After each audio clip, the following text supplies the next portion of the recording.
ಹರಿ ಓಂ ಗುರುಭ್ಯೋ ನಮಃ. ಎಲ್ಲ ಆತ್ಮೀಯರಿಗೂ ಕೂಡ ನಮಸ್ಕಾರ. ಈಗ ನಾವು 2024ನೇ ವರ್ಷ ಆಗಸ್ಟ್ ತಿಂಗಳಲ್ಲಿ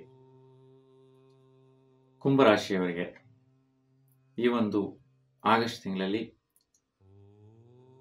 ಗ್ರಹಗಳ ಒಂದು ಚಲನೆಯಿಂದ, ಅಂದರೆ ಯಾವ ರಾಶಿಯಲ್ಲಿ ಯಾವ ಗ್ರಹ ಸಂಚಾರ ಮಾಡ್ತಾ ಇದೆ, ಆ ಗ್ರಹ ಯಾವೊಂದು ದಿನಾಂಕಕ್ಕೆ ಬದಲಾವಣೆ ಆಗುತ್ತೆ, ಅಂದರೆ ಚಲನೆ ಆಗುತ್ತೆ. ಆ ರಾಶಿ ಬದಲಾವಣೆ ಆಗೋದ್ರಿಂದ, ಚಲನೆ ಆಗೋದ್ರಿಂದ ಕುಂಭರಾಶಿಯವರಿಗೆ ಯಾವ ರೀತಿ ಪ್ರತಿಫಲಗಳಿರುತ್ತೆ ಅನ್ನೋದನ್ನು ನಾವು ತಿಳ್ಕೊಳ್ಳೋಣ. ಆದ್ಮೇಲೆ ನೀವೆಲ್ಲರೂ ಕೂಡ ನಮ್ಮ ವಿಡಿಯೋಸ್ ನೋಡ್ತಾ ಇರ್ತೀರಾ. ನಿಮಗೆ ನಮ್ಮ ಒಂದು ವಿಷಯಗಳು ಪ್ರತಿ ತಿಂಗಳು ಕೂಡ ನಿಮಗೆ ಅನುಸರಿಸ್ತಾ ಇದೆ. ನಾವು ಹೇಳ್ತಾ ಇರ್ತಕ್ಕಂಥ ವಿಶ್ಲೇಷಣೆ, ಆ ಒಂದು ವಿಚಾರಗಳು ನಡೀತಾ ಇದೆ ಅನ್ನುವಂಥದ್ದು ನಿಮಗೆ ಅನಿಸಿದರೆ ದಯವಿಟ್ಟು ಲೈಕ್ ಕೊಡಿ. ನಿಮ್ಮ ಹಿತೈಷಿಗಳಿಗೆ, ಸ್ನೇಹಿತರಿಗೆ ಶೇರ್ ಮಾಡಿ, ಸಬ್ಸ್ಕ್ರೈಬ್ ಮಾಡ್ಕೊಳ್ಳೋಕೆ ಹೇಳಿ.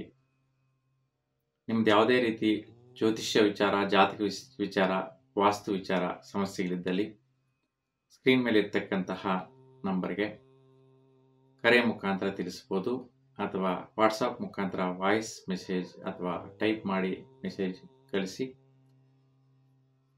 ಆ ಒಂದು ವಿಚಾರಗಳಿಗೆ ಸುಸಂದರ್ಭ ನೋಡಿಕೊಂಡು ನಿಮ್ಮ ಜೊತೆ ಸಂಪರ್ಕ ಮಾಡಲಾಗತ್ತೆ. ಈಗ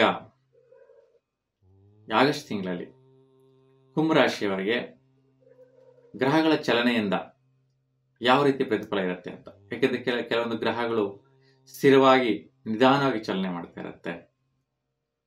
ಶನಿ ಒಂದು ರಾಶಿಯಲ್ಲಿ, ಒಂದು ಮನೆಯಲ್ಲಿ, ಅಂದರೆ 30 ಡಿಗ್ರಿಗಳ ಕಾಲ, ಅಂದರೆ 30 ಡಿಗ್ರಿಗಳ ಒಂದು ಸಂಚಾರ ಮಾಡಬೇಕಾದ್ರೆ 2.5 ವರ್ಷಗಳ ಕಾಲ ಬೇಕಾಗಿರುತ್ತೆ.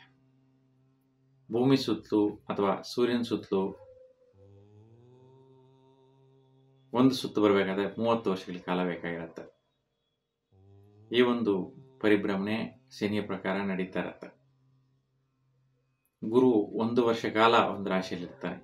ಅದೇ ರೀತಿ ಒಂದೊಂದು ಗ್ರಹದ ಒಂದು ಚಲನೆ, ಬದಲಾವಣೆಯಿಂದ ಆಗುವಂತಹ ಪ್ರತಿಫಲಗಳೇನು ಅಂತ ನೋಡಿದ್ರೆ, ನೋಡಿ, ನಿಮ್ಮ ಪ್ರಾರಂಭದಲ್ಲೇ, ಅಂದರೆ ಆಗಸ್ಟ್ ತಿಂಗಳ ಪ್ರಾರಂಭದಲ್ಲೇ ನಿಮಗೆ ವೈಯಕ್ತಿಕವಾಗಿ ಸ್ಥಿರತೆ, ಅಭಿವೃದ್ಧಿ, ಒಂದು ಕಾನ್ಫಿಡೆನ್ಸ್, ಯಾವುದೋ ಒಂದು ವಿಚಾರಗಳಲ್ಲಿ ಅಭಿವೃದ್ಧಿ ನೋಡ್ತೀವಿ, ಡೆವಲಪ್ಮೆಂಟ್ ನೋಡ್ತೀವಿ, ಅನುಕೂಲಗಳಾಗತ್ತೆ ಅನ್ನುವಂಥ ಸ್ಥಿರತೆ ಇರುತ್ತೆ. ಆಗಸ್ಟ್ 16ರ ನಂತರ ಸ್ವಲ್ಪ ಕಾರ್ಯಕ್ರಮಗಳಲ್ಲಿ ಸ್ವಲ್ಪ ಮುಂಚೂಣಿ ಆಗುವಂತಹದ್ದು, ಡೆವಲಪ್ಮೆಂಟ್ಸ್ ಆಗುವಂತಹ ಯೋಗ ಕೂಡ ಬರುತ್ತೆ. ಹಣಕಾಸಿನ ವಿಚಾರದಲ್ಲಿ ಬಹಳಷ್ಟು ವಿಳಂಬ, ವೈಪರೀತ್ಯಗಳು, ಯಾವುದೋ ಹಳೆ ಕಾಲದ ದುಡ್ಡು ಕಾಸು ಬರುವಂತಹ ವಿಚಾರಗಳು ನಿಮ್ಮ ಮುಂದೆ ಬರ್ತಾ ಇರುತ್ತೆ. ಅವು ಸಕಾಲಕ್ಕೆ ಬರದಿರ ಅಸಮರ್ಪಕವಾಗಿ ನಿಮ್ಮ ಹತ್ರ ಸೇರ್ತಾ ಇರ್ತಕ್ಕಂತಹದ್ದು ವಿಶೇಷ. ಅದಕ್ಕೆ ದುರ್ಗಾದೇವಿ ದರ್ಶನ ಮಾಡಿದ್ರೆ ಈ ಒಂದು ಸಮರ್ಪಕವಾದಂತಹ ಹಣಕಾಸಿನ ವ್ಯವಹಾರ ಬೇಗ ನಡೆಯುತ್ತೆ. ಪ್ರಯತ್ನಕಾರಿ ವಿಚಾರ ಮತ್ತು ಮಾತೃಸ್ಥಾನ, ತಂದೆ ತಾಯಿ ಸ್ಥಾನ ಅಥವಾ ಸ್ವಸ್ಥಾನ ವಿಶೇಷವಾಗಿ ಅಭಿವೃದ್ಧಿ, ಅಂದರೆ ಹಿರಿಯರಿಂದ, ದೊಡ್ಡವರಿಂದ ವಿಶೇಷವಾದಂತಹ ನಿಮಗೆ ಔದಾರ್ಯ, ಅವರ ಒಂದು ಅನುಗ್ರಹ, ಅವರ ಒಂದು ಆಶೀರ್ವಾದ ಈ ಒಂದು ಆಗಸ್ಟ್ ತಿಂಗಳಲ್ಲಿ ಸಿಗುವಂತಹದ್ದು ನಿಮಗೆ ವಿಶೇಷವಾಗಿ ಬಲ ಕೊಡುತ್ತೆ.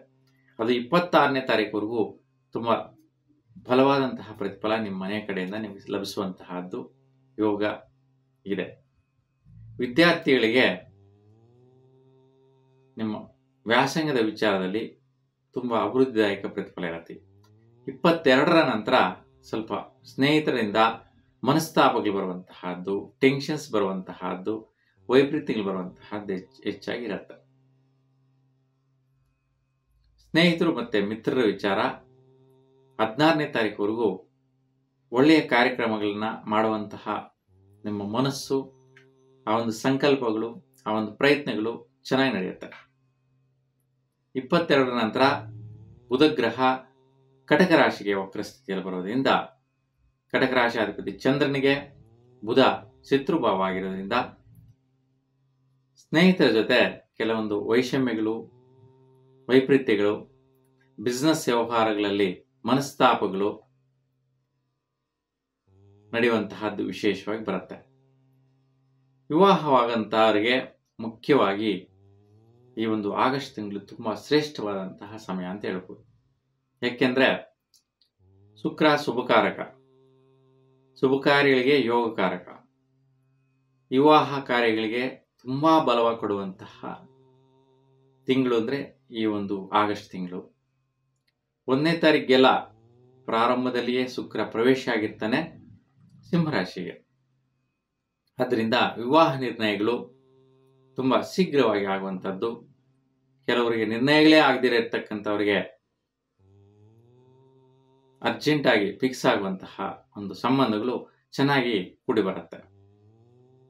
ಒಳ್ಳೆ ಬಂಧುತ್ವಗಳು ಕೂಡ ಕೂಡಿ ಬರುತ್ತೆ. ಒಳ್ಳೆ ವೃತ್ತಿಯೋಗದಲ್ಲಿ ಇರ್ತಕ್ಕಂಥವ್ರು ಕೂಡ ಸಿಗ್ತಾರೆ. ಯಾಕೆ ಅಂದರೆ ಶುಕ್ರ, ಸೂರ್ಯ, ಬುಧ ಈ 3 ಗ್ರಹಗಳು ಸಿಂಹರಾಶಿಯಲ್ಲಿ ಸಂಚಾರ ಮಾಡ್ತಾ ಇರ್ತಕ್ಕಂಥದ್ದು ತುಂಬಾನೇ ವಿಶೇಷ.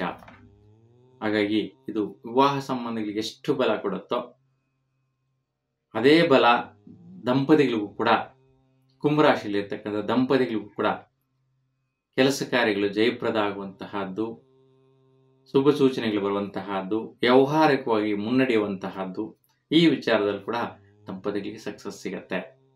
ಜಾಸ್ತಿ ಪ್ರತಿಫಲ ಸಿಗುವಂತಹದ್ದು 14ನೇ ತಾರೀಕಿಂದ 22ನೇ ತಾರೀಕುವರೆಗೂ ಶ್ರೇಷ್ಠ ಸ್ಥಿತಿಯಲ್ಲಿ ಸಿಗುವಂತಹ ಒಂದು ಪ್ರತಿಫಲಗಳು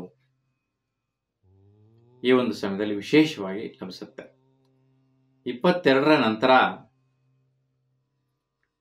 ದಂಪತಿಗಳ ವಿಚಾರದಲ್ಲಿ ಮಿತ್ರರ ಒಂದು ವೈರಾಗ್ಯ, ಮಿತ್ರರಿಂದ ಯಾವುದೋ ಒಂದು ವಿಚಾರಕ್ಕೆ ಕ್ಷುಲ್ಲಕವಾದಂತಹ ಒಂದು ಮನಸ್ತಾಪಗಳು ಬರುವಂತಹ ಸಾಧ್ಯತೆ 22ರ ನಂತರ ಬರುವಂತಹ ಸಾಧ್ಯತೆ ಜಾಸ್ತಿ ಇರುತ್ತೆ. ತುಂಬ ಜಾಗೃತರಾಗಿರಿ ಕುಂಭರಾಶಿಯಲ್ಲಿರ್ತಕ್ಕಂಥ ದಂಪತಿಗಳಿಗೆ. 24ರ ನಂತರ ಆರೋಗ್ಯ ವೈಪರೀತ್ಯ ಆಗುವಂತಹ ಸಾಧ್ಯತೆ ಜಾಸ್ತಿ ಇರುತ್ತೆ. ಈಗಾಗಲೇ ಸ್ವಲ್ಪ ಬ್ಯಾಕ್ ಪೈನು, ಕಾಲು ನೋವು, ನರ ಮತ್ತು ಮೂಳೆಗೆ ಸಂಬಂಧಿಸಿದ ಸಮಸ್ಯೆಗಳು 1 ತಿಂಗಳಿಂದ ಇರುತ್ತೆ.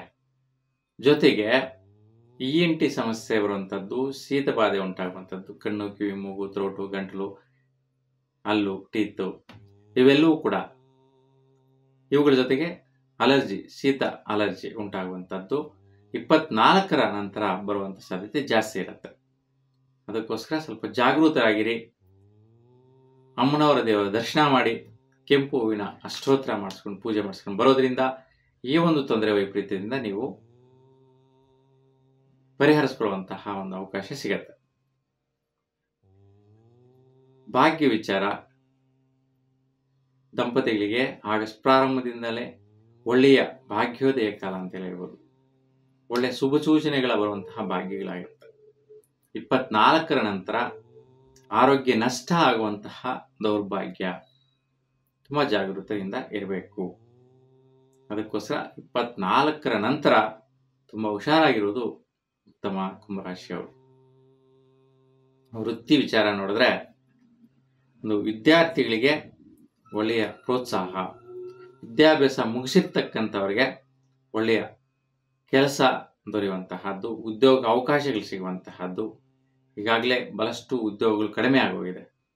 ಸಾಫ್ಟ್ವೇರು ಉದ್ಯಮಿಗಳೆಲ್ಲ ಆನ್ಲೈನ್ ಮಾಡಿಬಿಟ್ಟು ಬಹಳಷ್ಟು ಕೆಲಸಗಳು ಕಡಿಮೆ ಆಗೋಗಿದೆ. ಸುಮಾರು 1000 ಗಟ್ಟಲೆ, ಲಕ್ಷಗಟ್ಟಲೆ ಎಂಪ್ಲಾಯೀಸ್ ಬೇರೆ ಬೇರೆ ಆಧಾರಿತ ವೃತ್ತಿಗಳಲ್ಲಿ ಹೋಗ್ತಾ ಇರ್ತಕ್ಕಂಥದ್ದಾಗಿದೆ. ಆದರೂ ಸಹ ಕುಂಭರಾಶಿಯವರಿಗೆ ವಿಶೇಷವಾಗಿ ವೃತ್ತಿಯಲ್ಲಿ ಫಲ ಬರುವಂತಹದ್ದು, ಸ್ಥಿರ ಸಿಗುವಂತಹದ್ದು, ಜಾಗ ಅವಕಾಶ ಸಿಗುವಂತಹದ್ದು ಅನುಕೂಲಗಳಾಗತ್ತೆ. ಇದಕ್ಕೆ ನಿಮ್ಮ ಮನೆ ಕಡೆಯಿಂದ ಕೂಡ ಸವಲತ್ತುಗಳು, ಸಪೋರ್ಟ್ ಸಿಗುವಂತಹದ್ದು ಚೆನ್ನಾಗಿರುತ್ತೆ.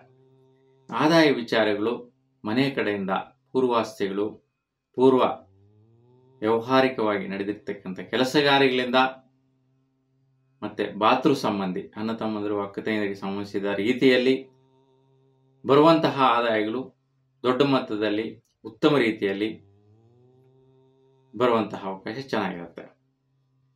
ಇನ್ನು ಖರ್ಚು ವೆಚ್ಚಗಳು ಯಥಾಸ್ಥಿತಿ ಯೋಚನೆ ಮಾಡಿ ಮಾಡುವಂತಹದ್ದಾಗಿರುತ್ತೆ.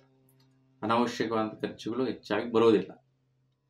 22ರ ನಂತರ ಸ್ವಲ್ಪ ಭೂಮಿ ವ್ಯವಹಾರಗಳು ಮತ್ತು ಬಿಸ್ನೆಸ್ ವ್ಯವಹಾರಗಳು ಇಂಥ ವಿಚಾರದಲ್ಲಿ ಇನ್ವಾಲ್ವ್ ಆಗುವಂಥ ಸಾಧ್ಯತೆ ಜಾಸ್ತಿ ಇರುತ್ತೆ. ತುಂಬ ಜಾಗೃತೆಯಿಂದ 22ರ ನಂತರ ಯಾವುದೇ ರೀತಿ ಖರ್ಚುಗಳು ಮಾಡೋಕ್ಕೆ ಹೋಗಬೇಡಿ. ಇದರಿಂದ ನಿಮಗೆ ಪ್ರತಿಫಲ ಸಿಗದಿರಾ ಕಳ್ಕೊಳ್ಳುವಂತಹದ್ದು ಬರುತ್ತೆ. ಅದಕ್ಕೆ ಈ ಒಂದು ವಿಚಾರಗಳು ಬಿಟ್ಟರೆ, ಆರೋಗ್ಯ ಸ್ಥಿತಿ ವಿಚಾರ ಬಿಟ್ಟರೆ ಬೇರೆ ಯಾವ ರೀತಿ ತೊಂದರೆಗಳಿಲ್ಲ. ಸೊ ಹಾಗಾಗಿ ನಿಮ್ಮೆಲ್ಲರಿಗೂ ಕೂಡ ಶುಭವಾಗಲಿ ಅಂತ ಬಯಸ್ತಾ ನಮಸ್ಕಾರಗಳು.